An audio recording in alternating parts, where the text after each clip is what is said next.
দর্শক বন্ধুরা, যারা আমাদের সাথে কথা বলার জন্য কষ্ট করে ফোন করছেন সবাইকে অনেক ধন্যবাদ। এবং একজন দর্শক আছেন। হ্যালো হ্যালো, ওয়ালাইকুম আসসালাম, কে বলছেন? আমি উর্মিলা, পুরনো ঢাকা থেকে। উর্মিলা, আজকে মনের মেঘ নিয়ে গল্প করব বিন্দুর সাথে। বিন্দু আপু বিন্দু আপু শুনছে।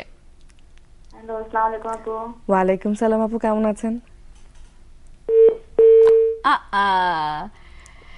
উর্মিলা, আরো একবার চেষ্টা করতে হবে, অনেক অনেক কষ্টের ফোনটা চলে গেল। হ্যালো, আরেকজন আছেন আমাদের সাথে। হ্যালো হ্যালো হ্যালো, কে বলছেন? জি এরিনা, ভালো আছেন? হ্যাঁ ভালো আছি। রুমেল ভাই? জি, আমি সিলেটের কুড়োর থেকে রুমেল। আসলে আমি খুব আনন্দিত যে বিন্দুর মতো বাংলাদেশের একজন ভালো অভিনেত্রীকে উপস্থিত করার জন্য। আসলে যে বিষয়টা নিয়ে আলোচনা হচ্ছে, আপনি যেটা বলছিলেন যে বিন্দু এই ক্ষেত্রে অনেক সময় অনেক নাটকে সেটা ফুটিয়ে তুলেছিল, এবং আমি মনে করি যে এই বিষয়টা আসলে মনের মধ্যে মেঘ জমে গেলে এটা কিন্তু অনেক ক্ষেত্রে বিভিন্ন মানে খুব কাছের ফ্রেন্ডদের সাথে যদি এই বিষয়গুলো নিয়ে শেয়ার করা যায় তাহলে আমার মনে হয় যে মেঘগুলো অনেক কেটে যায়। কারণ যখনই আপনি একটা বিষয় নিয়ে যখনই আপনার ক্লোজ ফ্রেন্ডদের সাথে এই বিষয়টা ডিসকাস করবেন, তখন দেখবেন বিভিন্ন জনের বিভিন্ন মতের মধ্যে যখন কথা হবে তখন দেখবেন আপনি অনেক হালকা হয়ে যাবেন। তো আমি মনে করি যে এটা আসলে মেন্টালি বিষয় কে কোন ভাবে নিবে সেটা তার বিষয় করে। অনেক ধন্যবাদ রুমেল ভাই, অনেক সুন্দর সুন্দর কথা বলেছেন। বিন্দু, মন তো মানুষের কাচের মতন বলে মানুষ, তাই না? তো এই কাচের মতন মনে যদি হঠাৎ করে স্ক্র্যাচ পড়ে যায় তো এটা বলে যে যায় না। তোমার কি মনে হয়? Definitely true. কাচে যদি কখনো স্ক্র্যাচ পড়ে তো ওইটা যতই পলিশ করা হোক না কেন আগের অবস্থায় ফিরে আসে না। মন অত্যন্ত সেন্সিটিভ একটি বিষয় আমার মনে হয়, এবং রোমেল ভাই অনেক সুন্দর সুন্দর কথা বলেছেন। শেয়ারিং অনেক বড় একটা বিষয়, কারণ আল্লাহ তাআলা আমাদেরকে সৃষ্টির সেরা জীব হিসেবে পাঠিয়েছেন, এবং আমাদেরকে কিন্তু জাজমেন্টাল পাওয়ারটা দিয়ে পাঠাননি যে আমি আমার নিজের ডিসিশনটা সবসময় ঠিক নেব।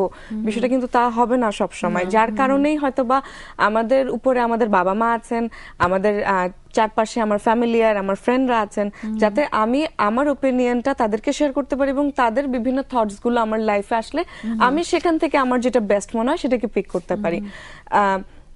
আমার আরেকটা ব্যাপার মনে হয় যে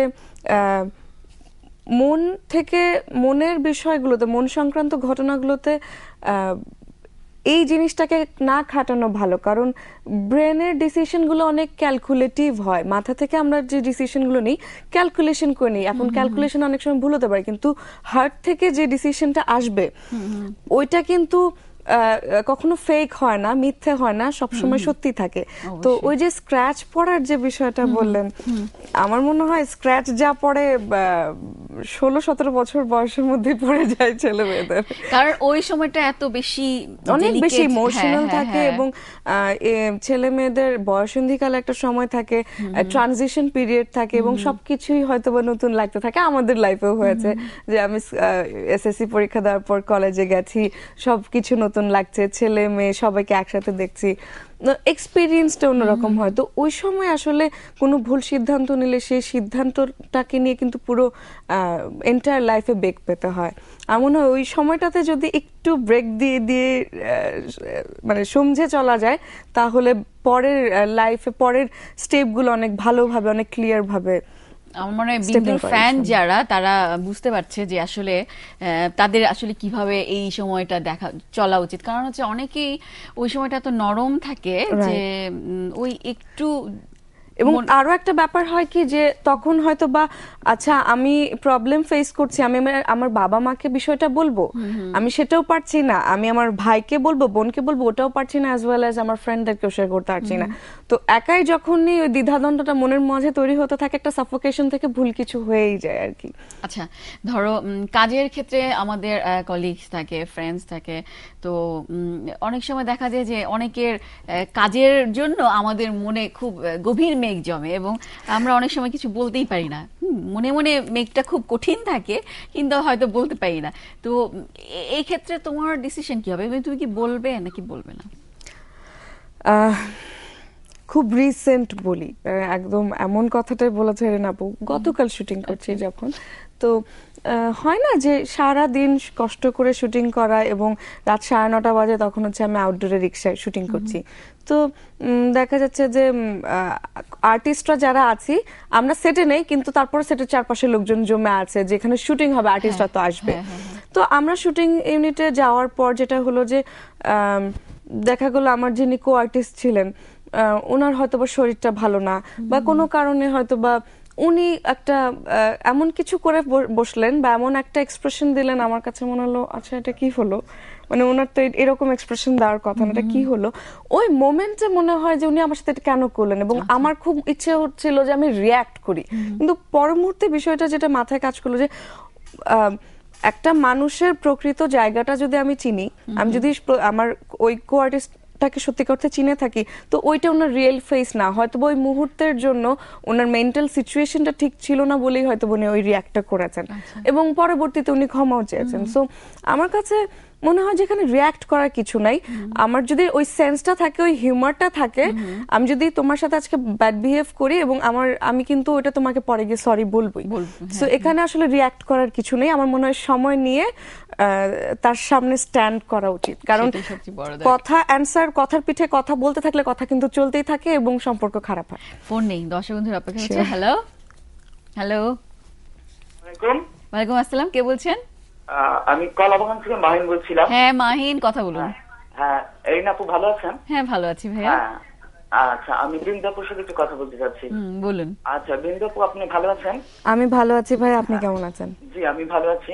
তো আপনি যখন লাস্ট চ্যানেলের সুপারস্টারে অডিশন রাউন্ডে আপনি আতাগাছি তোতা পাখি এই আবৃত্তিটা করেছিলেন, তো তো আপনি যখন অডিশনে রাউন্ডে আপনি টিকলেন, কিন্তু পরবর্তীতে আপনি কিন্তু বাদ হয়ে গিয়েছিলেন, আবার ফিরে এসেছিলেন। হ্যাঁ ফিরেছেন, তখন আপনার মনে নিশ্চয়ই মেঘ জমেছিল, একটু মানে খারাপ লেগেছিল। আর আপনার এটিএনে বাংলায় লীলাবতী নাটকটি অসম্ভব ভালো লাগছে, লীলাবতী চরিত্রে খুব খুব ভালো লাগছে, বিশেষ করে শহীদুজ্জামান সেলিম জনপ্রিয় অভিনেতা, তমালিকা কর্মকার জনপ্রিয় অভিনেত্রী, তাদের সঙ্গে আপনি অভিনয় করেছেন, আপনার জন্য একটা বড় প্রাপ্তি। আর বিশেষ করে আরিফিন শুভর সাথে আপনি অভিনয় করেছেন, তো তাদের সাথে অভিনয় করে আপনি কেমন তৃপ্তি বোধ করেছেন একটু জানাবেন।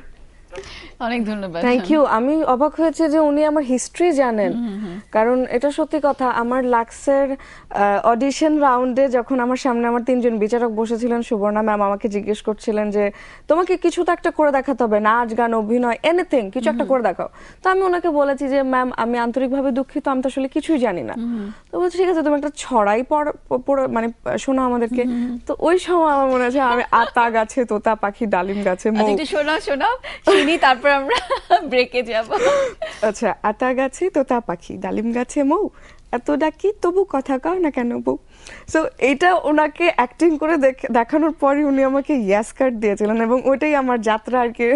সো শুরু ওখান থেকে। এবং আমার একটা ডিজাস্টার ছিল লাগছে যে 50 জন থেকে যখন 20 জনে এলিমিনেশন হয়, 20 জনে আমি যেতে পারিনি। ওই দিন আমার পারফরমেন্স খারাপ ছিল, অনেক কেঁদেছিলাম, কারণ বিষয়টা আমি নিতেই পাইনি।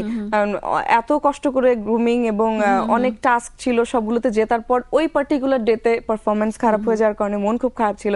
কিন্তু আমি কৃতজ্ঞতা জানাই চ্যানেল আইকে, আমার ডিরেক্টর তৌকির আহমেদকে, এশিয়াটিককে অ্যাজ ওয়েল অ্যাজ ইউনিলিভারকে। ওনারা আবার ওয়াইল্ড কার্ড রাউন্ডের মাধ্যমে 5 জনকে আনেন, এবং সেই 5 জনের মধ্যে আমি ছিলাম, এবং এখান থেকে আজকে আপনার এখানে বসে থাকা।